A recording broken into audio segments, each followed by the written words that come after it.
آزادی صحافت کے عالمی دن پر کراچی پریس کلب کے باہر جوائنٹ ایکشن کمیٹی کی جانب سے آزادی صحافت کے عالمی دن کی مناسبت سے احتجاجی مظاہرے کا انعقاد کیا گیا، جس میں صحافتی تنظیموں کے نمائندوں اور میڈیا کارکنان نے شرکت کی۔ آزادی صحافت کے عالمی دن پر غزہ میں اسرائیلی بربریت کے نتیجے میں شہید ہونے والے فلسطینی صحافیوں کو خراج تحسین پیش کیا گیا۔ مقررین نے صحافی جان محمد اور آج شہید ہونے والے خضدار پریس کلب کے صدر کے قاتلوں کو فی الفور گرفتار کر کے سزا دینے کا مطالبہ بھی کیا۔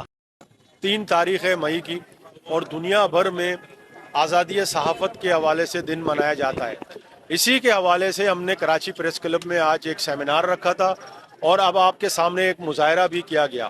اس مظاہرے کا مقصد ہے کہ ہم ان صاحب اقتدار لوگوں کو یہ بتا سکیں کہ اس ملک میں اگر آزادی رائے ہوگی تو یہ ملک ترقی بھی کرے گا، یہاں کی سوسائٹی بھی ترقی کرے گی اور یہاں پر جو لوگ ہیں وہ حقیقی معنوں میں اس سے فائدہ اٹھا سکیں گے۔ آپ کو جو ہے چلتی روڈ پر جو ہے وہ بم دھماکے سے شہید کر دیا جائے گا، مار دیا جائے گا، ختم کر دیا جائے گا اور کوئی پرسان حال نہیں ہوگا۔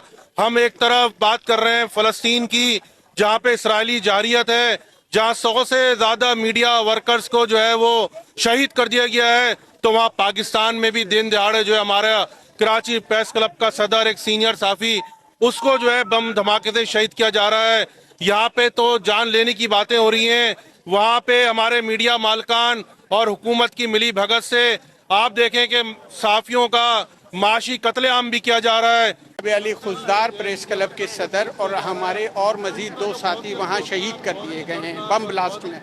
تو یہ انتہائی افسوسناک اور قابل مذمت واقعہ ہے، جس کی ہم بھرپور مذمت کرتے ہیں اور حکومت سے مطالبہ کرتے ہیں کہ صدیق مینگل اور دیگر 2 ساتھیوں کے قاتلوں کو فی الفور گرفتار کر کے قرار واقعی سزا دی جائے۔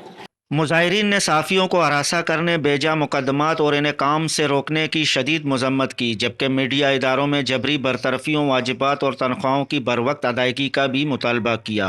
حیات بلوچ، وش نیوز، کراچی۔